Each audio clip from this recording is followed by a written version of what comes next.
AI resources like ChatGPT are amazing tools for writing, but they can also get you into serious financial, legal, and personal trouble. So how do you protect your profits from accusations of plagiarism when you use AI? Harvard President Claudine is in hot water after suggesting that being pro-genocide is okay in certain contexts. Okay, just kidding. Harvard let that one slide. But now she actually is in hot water because it seems that sections of her papers published earlier in her career, including her PhD thesis, were plagiarized. In December of 2023, the New York Times dug up 5 examples where she clearly grafted quotes from other papers into her own writing. She'd just done a find replace to switch a few terms, like substituting the word theory for the term theoretical arguments, or rhetoric and aspirations for aspirations and rhetoric. Now I look at these examples and I don't really think they're such a big deal. They could have been honest mistakes.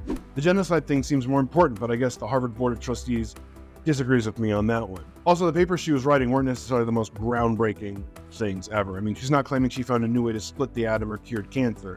It was just some studies department mumbo jumbo. Now, we should distinguish between plagiarism and using AI, but really I'm going to use the two terms interchangeably here.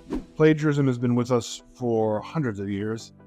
AI has been with us for a few months, and we still don't have terminology for using AI to do your writing for you. But in both cases, it means you're not doing the work yourself. I'm Evan Goldstein. I'm a licensed professional engineer and a data scientist, and I'm building the AI Capitalist channel to help business leaders use the tools of AI to increase their acumen. What I do know is that it can be very tempting to use AI for my own academic writing. There's always a little voice at the back of my head nagging me to have AI write out a paper.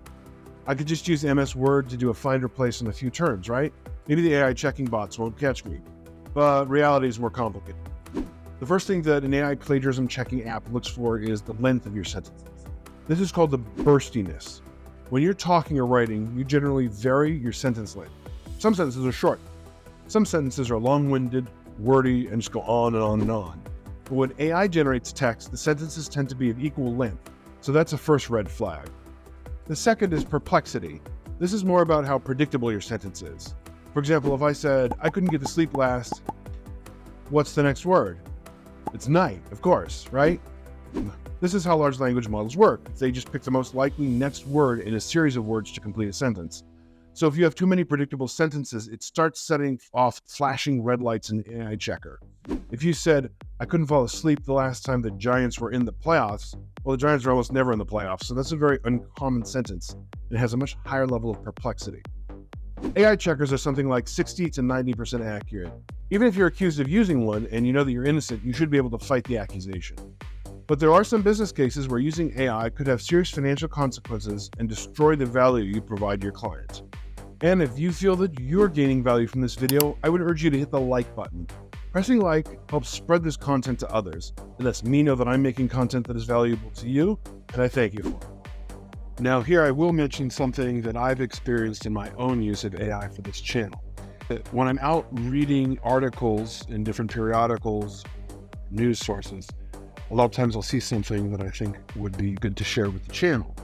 I can take the article, feed it into an AI chatbot like ChatGPT or Bard, and then bring up the points that I want to make and have it rewrite the article for me in a format and style that's more the style of this channel. What happens though is that a lot of the detailed points get lost.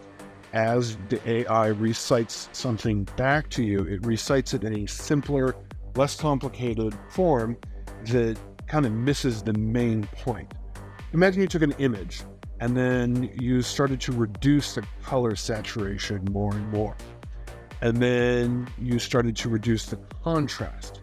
As you go forward with that process, you're taking information out of the image, you're simplifying the image until it's not really conveying any useful information at all. And AI for writing can be the same way. In a previous episode, we talked about how financial firms are using AI to help financial advisors quickly create personalized marketing material. But there are limitations to large language models. If you're generating videos tailored to your client, it means that you're using a large language model. Right now, large language models are absolutely terrible at doing math. If you were to, let's say, ask ChatGPT or Google Bard to create an actual investment plan for your client, it's probably not going to look at the personal details you provide it with. It's just going to search through the zillions of investment plans it has rattling around in its training data. it will produce the most common investment plan that it finds knocking around in there. That would be an investment plan for a different client written at a different time in a different economy. You can expect lousy results, which is not what you want. You still need to apply your own mathematical models to generate profit for your client and for yourself. Where I've found AI to be the most useful is in idea generation. AI can help you come up with new ideas, comparisons, and help you structure them. But it's still up to you to turn these ideas into useful actions and content. If we only use AI, we're going to end up in a world where we just copy each other forever. And if all you do is copy everyone else, the best you can hope for is second place. Or even worse, you could end up as the president of harm.